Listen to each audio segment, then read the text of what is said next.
जरूरी नहीं कि आपके पास धन हो तभी प्रभु प्रसन्न हो, या आप उत्तम जाति के हो तो प्रभु प्रसन्न हो, या आप धनवान, रूपवान, कुलवान, गुणवान, इनका कोई महत्व नहीं। प्रभु से प्यार हो, बस केवल अपनापन से प्रभु जी जीते हैं। एक बहुत महिमा में प्रसंग आता है, एक बंधु महंती नाम के भक्त हुए हैं, बहुत ही गरीब, ये भीख मांग करके अपने परिवार का गुजारा करते। ये उड़ीसा के याजपुर गांव के थे, इनको बंधु महंती कहते थे। प्रायः इनका उदर पोषण केवल भिक्षा से ही होता, 2-4 घरों में जाते, मांगते, जो कुछ मिलता उसी से परिवार चलता। पर जहां सत्संग होता है वहां जाया करते। सत्संग के प्रभाव से इनके मन में एक बात बैठ गई कि जीवन का उद्देश्य भगवत प्राप्ति करना। तो वैसे ही धन संपत्ति भोग सामग्री से रहित थे, तो कोई भोग वासना, कोई धन आदि का अभिमान, ये जो दोष बुद्धियां, ये तो इनके हृदय में स्वाभाविक नहीं थी, क्योंकि भिक्षा मांगते थे तो दैन्यता थी। और सत्संग से बात बैठ गई कि जीवन का परम लाभ है भगवत प्राप्ति करना, तो ये उतना ही मांगते थे जितना उदर पोषण के लिए, परिवार के लिए आवश्यक था। ऐसा नहीं कि भिक्षा मांग रहे तो बहुत सारा मांग लिया और खूब बेच करके उससे भोग सामग्रियां ला रहे, नहीं, जितने से उदर पोषण होता उन 4-6 घरों में मांग लिया, मिला तो मिला, नहीं तो उपवास कर लिए और एकांत में खूब नाम कीर्तन करते। प्रत्येक साधक को अपनी दिनचर्या में ऐसा समय रखना चाहिए, वो 1 घंटा, आधा घंटा, जिसमें नाम कीर्तन हो, अति आवश्यक है। नाम कीर्तन 24 घंटे में अपनी उपासना पद्धति में, दिनचर्या में जरूर रखना चाहिए। अगर 2-4 उपासक साथ हो तो और अच्छा, नहीं है तो अपने को एकांत में बैठकर स्वयं नाम कीर्तन करना चाहिए। कोई संगीत आता है तो ठीक है, नहीं आता तो अपने पास संगीत है, तालियां बजा बजा करके नाम के, बहुत जल्दी प्रभु प्रसन्न होते हैं नाम कीर्तन से, तालियां बजा। ये बहुत सुंदर सिद्धांत है कीर्तन का। कीर्तन से भगवत कृपा बहुत जल्दी हृदय में स्फुरित होती है, जरूर करना चाहिए कीर्तन। वो अकिंचन बंधु महंती जी अगर भिक्षा में कुछ मिला तो भगवत अर्पित करके पा लिया, और एकांत, भिक्षावृत्ति से जीते, एकांत में बैठ करके नाम कीर्तन करते, नाम जप करते। अटल विश्वास होने लगा प्रभु में, नाम कीर्तन के प्रभाव से प्रगाढ़ हृदय में विश्वास प्रकट होने लगा। अब अपनी स्त्री को भी कहा कि देखो, मेरे हृदय में ये बात आती कि तुम यदि हमारी पत्नी हो, अर्धांगिनी हो, तो हमारी वास्तविक अर्धांगिनी बनो। हमारे हृदय में बात बैठ गई है कि भगवत प्राप्ति ही जीवन का परम लाभ है, तो तुम जैसा हम भजन करते वैसा ही करो, तो तुम हमारी सच्ची अर्धांगिनी होगी। वो पतिव्रता थी, पति की आज्ञा के अनुसार उनके साथ कीर्तन में बैठने लगी। वैसे ही नाम और ऐसा ही सबको करना चाहिए। अपने परिवार में अपने संबंधियों को भगवान नाम कीर्तन, भगवान नाम जप, भगवत सेवा के लिए प्रेरित करना चाहिए। भले वो हमारी अवहेलना करे, भले वो हमारा उपहास करे, अगर वो हमारी प्रार्थना से 5 मिनट भी भजन करने लगेंगे तो मंगल होने लगेगा। अगर वो 1 माला भी करने लगे तो हम बाजी जीत गए। हमारे परिवार के बच्चे, रिश्तेदार, नातेदार, मित्र, माता पिता, जो भी संबंधी हैं, अपने संबंध भाव से दुलार करते हुए उनसे प्रार्थना करें, 1 माला ही जप लो, थोड़ी देर 5 मिनट ही कीर्तन कर लो, थोड़ी देर बैठ करके भगवत चर्चा सुन लो, जिससे हमारा मनुष्य जन्म लेना सार्थक हो जाए। वही संबंधी है जो अपने संबंधी को भगवत प्राप्ति के मार्ग में लगाए। ये बंधु महंती ने अपनी पत्नी को प्यार से शिक्षा दी, जीवन का परम लाभ है भगवत प्राप्ति, उसको भी भजन में लगा लिया। अब इनके हृदय में दृढ़ विश्वास हो गया कि मुझे भगवान मिलेंगे। ये है कीर्तन और नाम जप और वैराग्य। अब उनके तो वैराग्य स्वाभाविक था, भिक्षावृत्ति से जीते बंधु महंती, अब पत्नी भी नाम कीर्तन और भजन। अब इनके हृदय में दृढ़ लालसा हो गई कि मुझे प्रभु मिलेंगे। ये बहुत बड़ी बात है, हृदय में दृढ़ता जाना, निश्चित अब मैं श्री जी के पास जाऊंगा। निश्चित मुझे श्री जी की सेवा मिले, ये निश्चित हो जाना हृदय में, बिल्कुल कोई संशय नहीं। तो पक्का समझो निश्चित प्रियालाल के समीप जाएगा, क्योंकि उसकी जो निश्चितता, जो विश्वास, जो दृढ़ता ही वो उन्हीं की तरफ से आई, उन्होंने स्वीकार कर लिया है। इनके हृदय में विकलता होने लगी, मुझे प्रभु मिलेंगे। अब वो विचार करने लगे कि मुझे ऐसे भगवत भक्तों का कृपा प्रसाद मिले जो प्रभु के अनुराग में डूबे हुए हैं, कैसे प्राप्त हो, कहां जाऊं। जब भगवत मिलन की लालसा होती है तो भक्त को एक हृदय में पिपासा जागृत होती है। जहां जहां पिए की बात सुने खोजत तिन गैनन, कहां प्रीतम की बात सुनने को मिलेगी।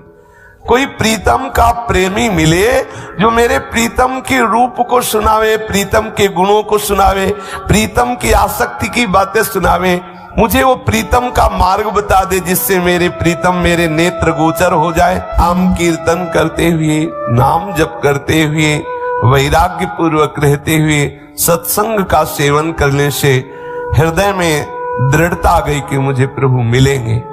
फिर कब मिलेंगे, विरह व्याकुलता प्रकट हुई। ऐसा लगने लगा कि अब मैं उनके बिना जी नहीं सकता, एक पल भर के लिए अब चैन नहीं है, बिना ठाकुर के मिले अब हृदय शीतल नहीं हो सकता। अब मुझे प्रभु का साक्षात्कार चाहिए। न माता पिता भाई बंधु कुछ अच्छा नहीं लग रहा, ऐसा लगता है सब त्रास देने वाले हैं।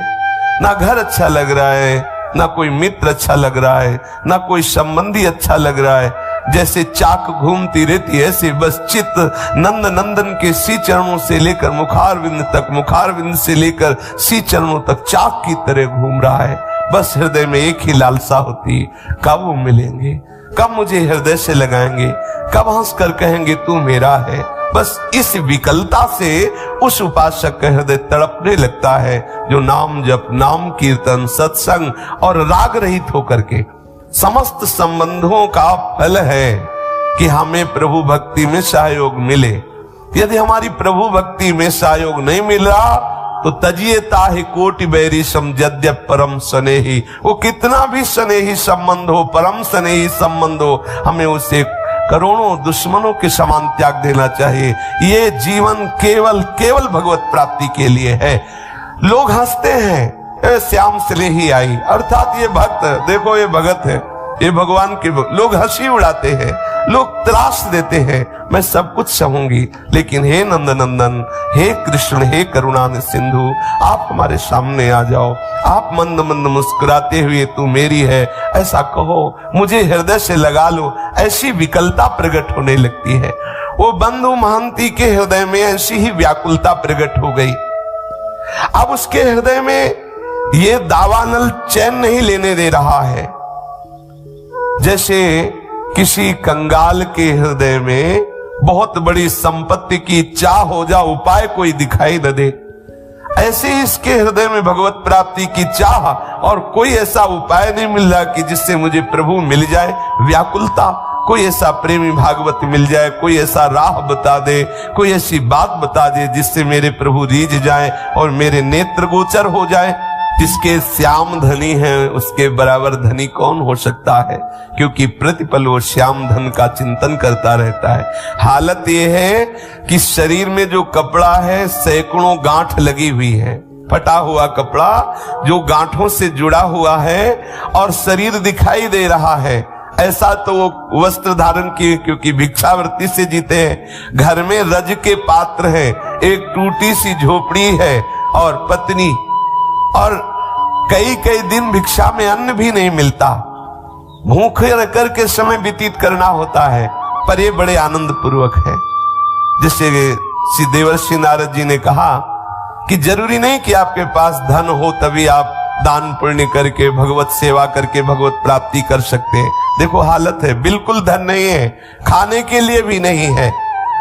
अब उनके हृदय में ये भी कोई बल नहीं कि कोई उनको सहयोग कर सकता है, कोई उन्हें कर्जा दे सकता है, क्योंकि पता है मूल में कुछ है नहीं।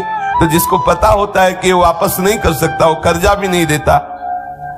उन्होंने अपनी पत्नी से कहा कि भाई मेरा जगत में कोई आत्मीय नहीं है, कोई स्वजन नहीं कि सहयोग करे, कई दिनों से भोजन भी नहीं मिला, पर एक मेरे मित्र है जो बहुत धनी है, अगर तुम साथ दो और अपने मित्र के यहां हम तुम्हें ले चले तो वहां भूखे नहीं रहना पड़ेगा। बहुत धनी है और बहुत कृपालु है और हमारा उनसे परिचय है, वो हमें बहुत प्यार करते हैं, चलोगी हमारे साथ? क्योंकि यहां तो कोई अपना है नहीं, इस याजपुर गांव में कोई मुझे प्यार करने वाला नहीं। मेरा एक मित्र है जो बहुत धनी है, मुझे बहुत प्यार करता है, वहां तुम्हें भूखे नहीं रहना पड़ेगा, कोई परेशानी रहेगी, पर 5 दिन का रास्ता है। हम लोग यदि धैर्य पूर्वक चलें तो हमारे मित्र की कृपा प्राप्त होगी, सारी भूख सदा सदा के लिए मिट जाएगी। और उसका नाम बहुत मीठा है। यदि हमारा नाम है बंधु महांती तो उसका नाम है दीन बंधु। बहुत कृपालु है, बहुत दयालु है, हमें चलना चाहिए। पत्नी से कहा मुझे इस गांव में नहीं रहना। सती स्त्री पति के अधीन चलने वाली, कई दिनों से भोजन नहीं मिला। उसने कहा 5 दिनों का रास्ता है, कैसे चल पाएंगे, क्योंकि पेट में तो भोजन नहीं है, लेकिन आपकी आज्ञा है, हम जरूर चलने का प्रयास करते हैं। जो समस्त दरिद्रता और दुखों का हरण करने वाले हैं, उन प्रभु के दर्शन के लिए बंधु महांती के हृदय में वेदना हुई और वो अपने नगर से चल पड़े।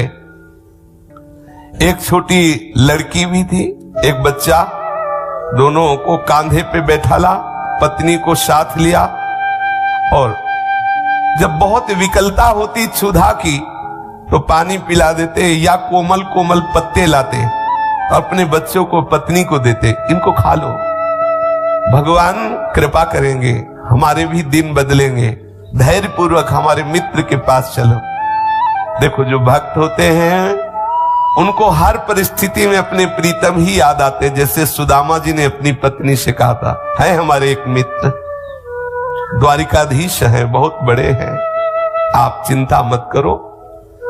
गए तो देवराज इंद्र से भी बढ़कर के संपत्तिवान बना दिया, सुदामापुरी की रचना कर दी। भक्त का जो कुछ भी, जैसी भी परिस्थिति, वो सब प्रभु होते हैं, केवल प्रभु की स्मृति रहती है।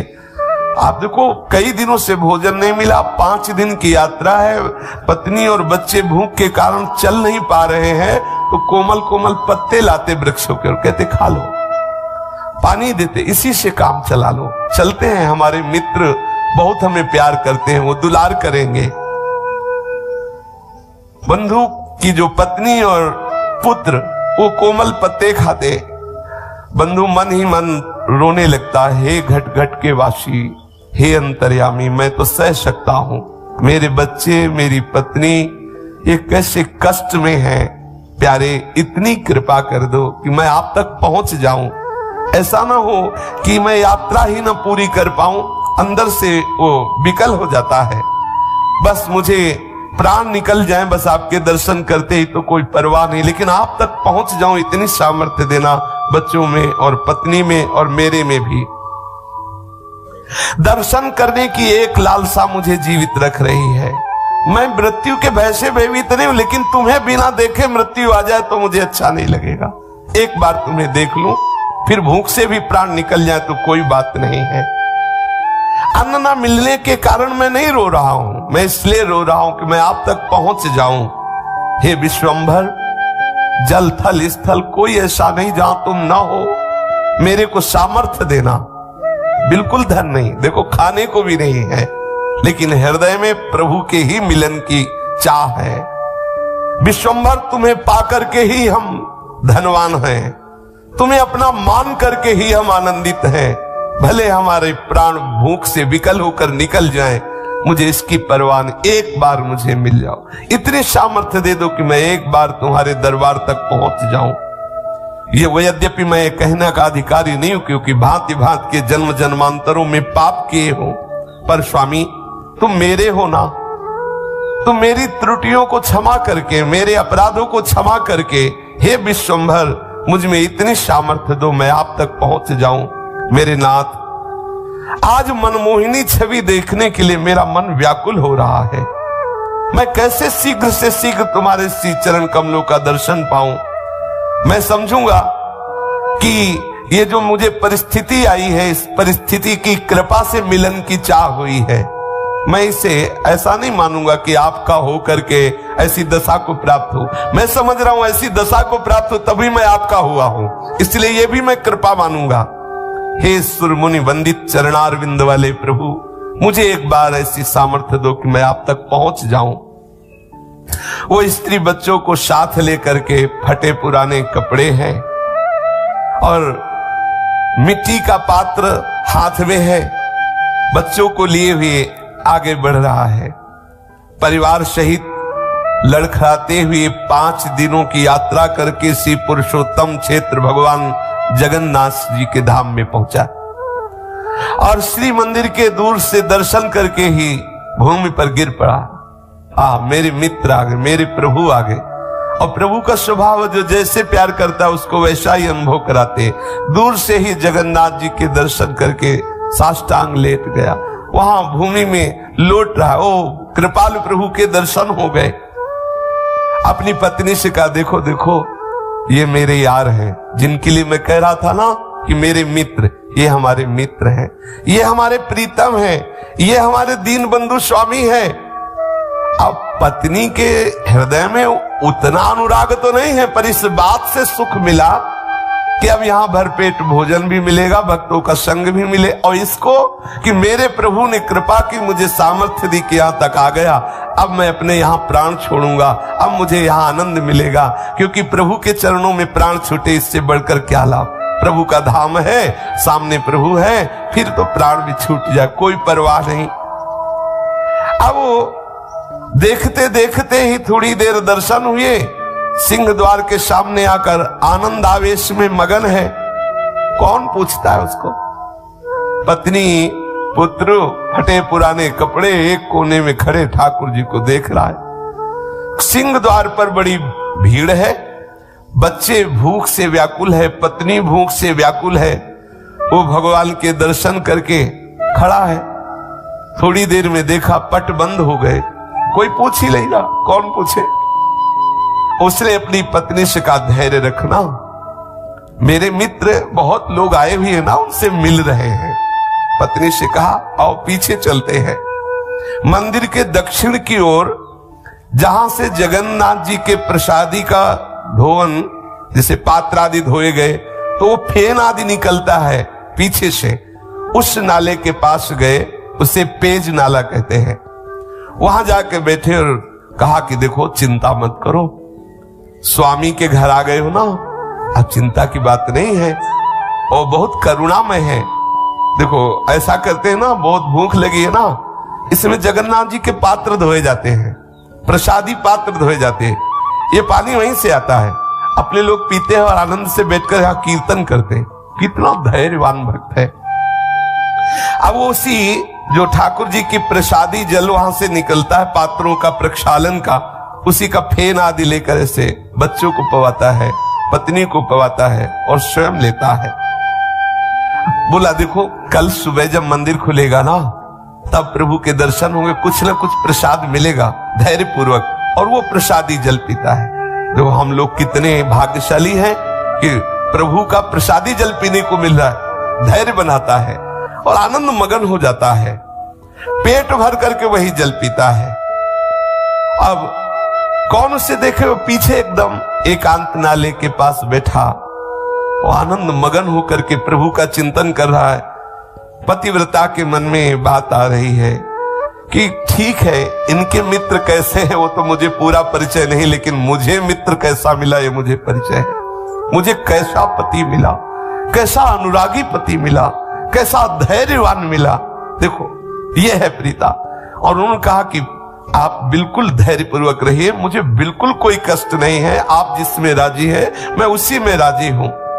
वो हड़िया से भर भर कर वही जल निकालता है, बच्चों को पिलाया, अपना पिया खूब पेट भर करके, और कहा तुम सो जाओ, यहीं सो जाओ, सुबह जब पट खुलेंगे ना तब दर्शन करेंगे और तब कुछ न कुछ प्रसाद मिलेगा ही। अब इतना भाव ठाकुर जी देख रहे हैं, एक एक क्षण की बात। गुरुदेव भगवान कहते तुम चिंता मत करो, तुम्हारे एक एक सेकंड की बात ठाकुर देख रहे हैं, एक एक सेकंड का हिसाब अनंत गुना बढ़ा कर देंगे। तुम धैर्य पूर्वक रहो। ऐसा मत समझो कि तुम विषयों की जलन को सहकर भजन कर रहे हो, तुम ठंडी गर्मी अपमान सब सहकर भजन कर रहे हो, कोई तुम्हें देख नहीं रहा। नहीं, ठाकुर देख रहा है। एक एक सेकंड का हिसाब अनंत गुना बढ़ के देगा। खुद तुम कहोगे निहाल हो गए। देखना, थोड़ा धैर्यवान रहिए। अब वो प्रभु की प्रसन्नता के लिए वहां बैठा हुआ नाम कीर्तन कर रहा है और भाव अंदर अंदर की, हे नाथ, तुम्हारे चरणों को मैं बार बार नमस्कार करता हूं। मैं कितना अधम जीव हूं, लेकिन आपने मुझे धाम बुला लिया, बिल्कुल अपने महल के समीप रखा। तुम चराचर में व्याप्त हो, समस्त जीवों के मनोरथ पूर्ण करने वाले हो। मुझे पता है कि तुम्हारे सिवा कोई करता नहीं है। मेरे मन में कोई कामना नहीं कि मैं किसी कामना से तुम्हें ये प्रार्थना कर रहा हूं, पर प्रभु आप कृपा करो, मेरी पत्नी को ये विश्वास हो जाए कि तुम मेरे मित्र हो, तुम मेरे हो। कहीं ऐसा ना हो कि इसके मन में आने लगे कि मुझे बहला फुसला रहे, कहीं कोई भगवान नहीं, देखो यहां भी आए तो कितना कष्ट सह रहे हैं। नाथ, मुझे जितना चाहो कष्ट दे दो, लेकिन इसको विश्वास दिला दो कि आप हो। मुझे पता है आप हो, लेकिन इसको विश्वास हो जाए, क्योंकि ये मेरे ही आज्ञा से भजन कर रही है, कहीं इसका विश्वास टूट न जाए। जगन्नाथ जी की भंडार गृह में ताला लगा हुआ है और ठाकुर जी अंदर विराजमान है, लेकिन प्रभु के लिए ना तो कोई दरवाजा है ना कोई ताला है। वो तो सर्वसमर्थ है। भक्त वत्सल प्रभु को नींद कहाने वाली वो तो सब सुन रहे हैं जो पीछे वो प्रार्थना कर रहे हैं। प्रभु ने भंडार गृह से अपनी थाल उठाई और वहां कई कई दिनों का प्रसाद रहता है। भक्तों के समुदाय आते, सबको प्रसाद मिलता है, तो वहां कई दिनों का सुंदर सुंदर खूब प्रसाद अपनी थाल में, जो ठाकुर जी का भोग लगता है जिस थाल में, उसी में सजाया और सजा करके दरवाजों में सब बंद है, ताला लगा है, लेकिन उनके लिए क्या है, प्रभु बाहर आए, एक ब्राह्मण का वेश धारण किए हुए और बोले कि याजपुर गांव से वो बंधु महंती नाम का कोई भगत आया है, आवाज दे रहे पीछे। अब वहां रात्रि का समय कौन है, केवल वही तो पति पत्नी और बच्चे सहित है। वो एकदम हड़बड़ा के आंख खोलता है, सोचा कि मुझे कौन पुकारेगा, ये हो सकता है कि मेरे नाम वाला कोई और हो, बंधु महंती। परंतु फिर पुकारा, बंधु महंती, देखो प्रभु ने तुम्हारे लिए और साक्षात जगन्नाथ प्रभु है, प्रभु ने तुम्हारे लिए प्रसाद भेजा है। स्त्री को जगा के कहा कि ये मुझे ही पुकार रहे हैं क्या? हमें लगता है कि मुझे ही पुकार रहे हैं। फिर ऊंचे स्वर से आवाज आई, बंधु महंती ये प्रसाद लो। याजपुरिया बंधु जो पेज नाले के समीप विराजमान है वो आए और ये प्रसाद ले ले। अब तो इनको पक्का हो गया कि मुझे ही बुलाया जा रहा है। दौड़ पड़े, दौड़ गए और घबराते जा रहे हैं। जब देखा कि उस ब्राह्मण के हाथ में एक रत्नों से जटित थाल है और विविध प्रकार की ठाकुर जी की सुंदर सुंदर भोग प्रसादी है, और ब्राह्मण ने मुस्कुराते हुए कहा कि प्रभु ने अंदर से भोग की थाल तुम्हें भेजी है, ले लो। वो उसके हाथ कांप रहे हैं, विशाल थाल, इतना सुंदर भोग, हृदय विकल हो रहा। प्रभु, और ये नहीं समझ रहा साक्षात प्रभु ही है, हृदय उसका वो विकल हो रहा, प्रभु मुझे प्यार करते। पत्नी से कहा, देख देख, मैं कह रहा था ना कि मेरे मित्र मुझे बहुत प्यार करते हैं। देखो बहुत भीड़ थी ना, सब लोग चले गए, अब उनको फुर्सत मिली तो देखो भेजा ना, मैं उनकी नजर में हूं ना, देखो। और आनंद मगन हो रहा है, बच्चों को जगाया और ब्राह्मण ने कहा, देखो तुम आराम से प्रसाद पाओ, थाल को यहीं तुम रख देना, थाल हम समय से ले जाएंगे, तुम चिंता मत करो। अब ब्राह्मण वेशधारी भगवान ऐसा कह करके भोग की थाल दी और चले गए। अब वो तो जड़ता भाव को प्राप्त हो, काफी देर तो समाधि भाव में डूबा रहा प्रभु की कृपा में। इतने कृपालु प्रभु, पता नहीं कितनी देर तक उसकी आंतरिक ऐसी दशा रही। फिर पत्नी ने उसे बार बार स्वस्थ किया, हिला हिला के उससे बार बार स्पर्श करके जगाया, तो फिर स्वस्थ हुआ। फिर सबने बैठकर भरपेट, आज कई दिनों बाद भोजन मिला, कई दिनों बाद ऐसा प्रसाद, और स्वयं ठाकुर जी लाए तो अमृतमय प्रसाद। अब उसने विचार किया कि इस थाल को कहां पहुंचाऊं, क्योंकि ये प्रभु की थाल है। फटे पुराने चिथड़े में लपेट करके उस थाल को रख लिया कि जब सुबह होगा तब देखा, और अपने सिरहाने रख लिया, खूब आराम से सोया। अब अच्छे ऐसे ऐसे मंगल में स्वप्न आ रहे हैं उसको, ठाकुर जी की ताल, ठाकुर जी का प्रसाद, बड़ा आनंद। वहां कोई तमोगुणी निद्रा थोड़ी उसके हृदय में है। अब भगवान का वो रत्न थाल सिर पर रखे हुए ये तो सो रहा है, और उधर ठाकुर जी के जब सेवा के लिए पट खोले गए और भंडार खोला गया तो देखा गया कि भंडार की सब सामग्री अस्त व्यस्त, ताला खुला हुआ, थाल गायब, काफी प्रसाद इधर उधर। उन्होंने विचार किया कि बहुमूल्य रत्नों का थाल कहां चला गया, और ये सब कौन अंदर भंडारे में घुसा। अब ठाकुर जी जो मनाया जहां से आया था तो अपने आप दिखाई दे रहा था, और सब इधर उधर फैला भी दिया, ठाकुर जी है। अब आपस में सब सेवक जन इकट्ठे हुए और एक दूसरे से पूछा कि हाँ आप आए थे, आप आए थे। उनका ऐसे क्यों आएंगे, हमारे लोगों की सेवा है तो हम कोई ऐसा थोड़ी कि कुछ चुरा के ले जाएंगे, वो तो अपने लोगों में कोई नहीं, कोई बाहरी ने चुराया। अब वहां सब शोर मच गया, ठाकुर जी के भंडार का ताला टूट गया, कोई चोर थाल चुरा ले गया और प्रसाद भी चुरा ले गया। अब कुछ लोग ढूंढने के लिए निकले तो पेज नाले के समीप देखा तो थाल को कपड़े से, ऐसे फटा कपड़ा था तो दूर से चमक रही थी थाल। अरे लोग आए, बोले देखो देखो ये चोर है, ये माल भी चलाते पिटाई भी करवाते हैं बोले देखो ये चोर है, ये स्त्री और बच्चों के सहित पकड़ो पकड़ो। वो तो बढ़िया प्रसाद मिला था, थके थे ही, खूब अच्छे से आनंद से सो रहे थे बच्चे और पत्नी। अब वहां हल्ला मचे तो सब उठे आंख मीचते हुए, कुछ बातचीत नहीं, पिटाई शुरू। कोई थप्पड़ मार रहा है, कोई ऐसे लीला करते हैं, ये गाली दे रहा है, कोई थप्पड़ दे रहा है। अरे चोर कहीं का, जगन्नाथ धाम में आकर के भी तू चोरी करता है, तुझे शर्म नहीं आई। और ऐसे ऐसे स्त्री रोने लगी कि अच्छे तुम्हारे मित्र हैं, हाँ कह रहे थे बड़े कृपालु है, बड़े रात्रि में तो माल चलाते हो, सुबह पिटाई करवाते हैं, कैसे तुम्हारे मित्र हैं। अब वो जैसे ही थप्पड़ पड़ता है, जय जगन्नाथ, जय गोविंद, जय गोविंद, ये ठाकुर जी ये भी देखते हैं ना, माधवदास बाबा की भी पिटाई करवाई, ये ऐसे तैयार रहे ना।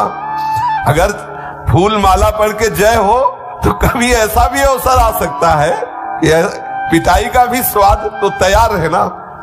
ठाकुर जी के पार्षदों को ये दोनों चीजें इसीलिए मिलती हैं कि उन दोनों से परे स्थिति को प्रदान करते हैं, देखते हैं अब क्या है, अब कितनी स्थिति है, कितना धैर्य है, कैसे विचार हैं। ऐसा कभी संयोग मिले तो प्रभु कृपा प्रसाद मानकर सह जाना। आप देखना आपकी हृदय की भूमिका कैसी बढ़ती है, आप कैसी भक्ति की उत्तम भूमिका में पहुंचते हैं। कभी ऐसा मत सोचना कि ठाकुर जी ऐसा क्यों कर रहे, सच्ची मानिए। अब उसको तो जब पीटा जा रहा है तो बड़े आनंद मगन, प्रेम सागर में मगन होकर के बोल जय जगन्नाथ, जय गोविंद, जय गोविंद।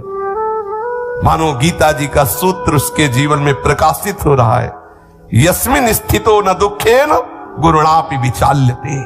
कैसी भी भयंकर दुख की स्थिति हो, भक्त कभी विचलित नहीं होता।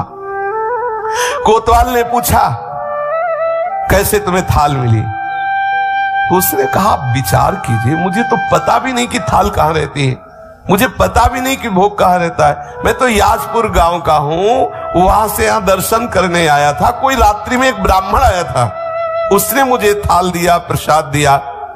वो पुजारी ब्राह्मणों को दिखाते, इनमें से कोई ना इनमें से कोई नहीं था वो। और अरे बोले तुम झूठ बोलते हो। तब वहां जो बड़े बड़े अधिकारी जन भी, उनका बात तो उसकी समझो, वो कैसे घुस जाएगा। अगर वो घुसा होता वहां जहां भंडार है तो प्रधान गेट का भी ताला तोड़ा गया होता। प्रधान गेट में तो वैसे ही ताला लगा हुआ है। तो ये थाल और ये प्रसाद, अब जो बाहरी लोग आते हैं, अरे देखो इस नीच को, वैसे ही कैसा दरिद्र है, और जगन्नाथ जी की चोरी की, अरे तो बहुत ऐसे, वो अंदर अंदर प्रसन्न होता कि वारे प्रभु वारे लीलाधारी, तुम्हारी बड़ी विचित्र लीला है। बंधु ने जब देखा कि बहुत बात बिगड़ रही, पत्नी बहुत क्लेशित हुई, तब कहा देखो प्रभु, मैं वैसे तो अपराधी हूं, वैसे तो मुझे दंड मिलना ही चाहिए क्योंकि बहुत जन्मों से अपराध किए, पर नाथ आप ये देख लो कि आपकी कृपा पर कहीं मेरी पत्नी को अविश्वास ना हो जाए, ऐसी कोई परिस्थिति न डाल देना जिससे उसको अविश्वास हो जाए। कृपा सिंधु आपको जो चाहे सो करो, मुझे पता है आपकी हर एक चाल पता है। जमूरे को पता होता है ये बाजीगर अब कौन सा खेल खेलेगा, उसको नहीं कोई भ्रमित कर सकता, क्योंकि वो जानता है प्रभु के चिंतन के प्रभाव से प्रभु की हर बात उसके हृदय में स्फुरित होने लगती है। जो प्रभु का जन होता है, भक्त होता है, जैसे नरसिंह भगवान के क्रोधावेश से बड़े बड़े ईश्वर कोटि के महापुरुष भी डर रहे हैं, लेकिन प्रहलाद जी को कोई भय नहीं है, वो तो दौड़ते हुए प्रभु की गोद में, क्यों जान रहे मेरे प्रीतम प्रभु है। अब श्री जगन्नाथ जी महाराज नवीन लीला की, जो प्रताप रुद्र राजा थे जगन्नाथपुरी के, वो महल में सोए हुए थे। जगन्नाथ प्रभु गए और कर्कश स्वर में कहा कि प्रताप रुद्र भी ये बहुत बड़े भक्त हुए हैं, महाप्रभु चैतन्य देव की कृपा प्राप्त हुई है। बोले कि तुम यहां चैन से सो रहे हो, मेरे भक्त को दुख दिया जा रहा है और तुम यहां शयन कर रहे हो। तेरे कर्मचारी उस भक्त की पूजा ना करके उसको गालियां दे रहे हैं और उसको पिटाई करने की सोच रहे हैं, उसको थप्पड़ भी मारे। जानते हो मैंने स्वयं थाल दिया है, मैंने स्वयं प्रसाद दिया है और वो मेरा बहुत प्रेमी है, मेरा परम भक्त है। देखो जल्दी से जल्दी जाओ और क्षमा मांगो जाकर के, क्योंकि तुम राजा हो, तुम्हारे राज्य में यदि ऐसे भक्त का अपमान होता है तो तुम्हें हम दंड देंगे। क्योंकि अब बड़े लीला बिहारी, एक तरफ तो पिटवाई करा रहे हैं और एक तरफ राजा से चरण पूजवाए, यही इनकी लीला है। यही बड़ी विचित्र लीला, कैसे वो कहां परिचय बना के कौन सी लीला करते हैं ये किसी की समझ में आने वाली नहीं। तू भला चाहता है तो तत्काल जा और सम्मान पूर्वक प्रणाम करके, आज से हमारे मंदिर का हिसाब किताब का पूरा अधिकारी वही होगा। ठाकुर जी ने आदेश कर दिया, आज से नीलाचल नारायण का आदेश है। जगन्नाथ जी ने कहा मेरा आदेश है कि मेरे संपूर्ण मंदिर का हिसाब किताब उसके हाथ, उसी के दस्तखत से सब सारी बात होगी। इतना कहकर प्रभु अंतर्ध्यान में, राजा तो हड़बड़ा करके उठा, तत्काल पोशाक धारण की, घोड़ा मंगवाया और वहां पहुंचा और जाकर सबसे स्वप्न की बात कही और हाथ जोड़ करके प्रणाम किया साष्टांग बंधु महांती को। ध्यान से सुनिए, राजा ने साष्टांग प्रणाम किया और हृदय से लगाकर कहा जो कुछ भी आपके साथ हुआ हो हमें क्षमा कीजिए। और सबको आदेश किया कि जगन्नाथ जी का सीधा आदेश है कि आज से मंदिर का पूर्ण अधिकारी यही होगा, इसी के दस्तखत से सब होगा। अब वो तो हाथ जोड़े खड़े हैं, फटे पुराने कपड़े हैं, कैसा हृदय इनका दैन्य भाव से युक्त हो, कैसा पद दिया। राजा ने विनय की और कहा कि जो हमें प्रभु ने आदेश किया है उसे आप स्वीकार करें। आज भी बंधु महांती के कुल परंपरा से वही सेवा करते चले आ रहे। जगन्नाथपुरी का हिसाब किताब उन्हीं के दस्तखत से होता है, उसी बंधु महांती के जो लड़के बच्चे परिवार कुल परंपरा के आज भी वही है। तो जरूरी नहीं कि आपके पास धन हो तभी प्रभु प्रसन्न हो, या आप उत्तम जाति के हो तो प्रभु प्रसन्न हो, या आप धनवान रूपवान कुलवान गुणवान, इनका कोई महत्व नहीं। प्रभु से प्यार हो, बस केवल अपनापन से प्रभु जी जीते हैं। शेष चर्चा के श्री राधा वल्लभ लाल की।